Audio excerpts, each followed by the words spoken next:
Old is the new thriller from M. Night Shyamalan.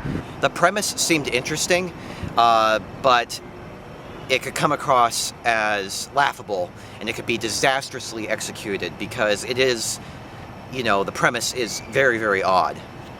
So I expected the movie to be laughable, and it occasionally is, but the real problem with this movie is that it's flat out dull. There's a difference between slow-paced and boring. A movie can be slow-paced, while at the same time be intriguing and engaging. But sadly, this movie is just kind of boring. It's a thriller devoid of thrills. I'll admit that throughout my viewing, I was kind of in denial that this movie isn't very good. It wasn't until it ended in which I could safely say to myself, that was disappointing.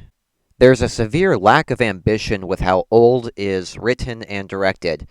It's as if M. Night Shyamalan wasn't even trying. When the narrative is one of the most important qualities to a thriller, this movie is a mess in that regard. The story is dull and uninspired, and the premise feels really unexplored. The acting is sometimes passable, but occasionally laughable. The dialogue is often awkward. The line delivery is awkward too, but also monotonous. The only thing about this movie that's halfway decent is the camera movement. There's a lot of panning shots and handheld shots that's alright. I've got to mention that I have no clue how this movie is being received by critics. I did not look at the Rotten Tomatoes score before I saw it, and I'm glad I didn't because I didn't want any sort of critical reception to influence my review.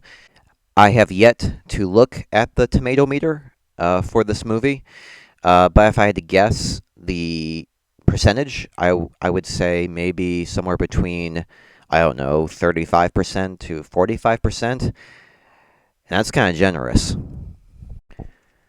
When it comes to M. Night Shyamalan's filmography, Old is everything I feared it would be. And anything resembling Shyamalan's comeback to making good movies is gone. So, this movie kind of sucked. I give M. Night Shyamalan's Old 1.5 out of 4 stars.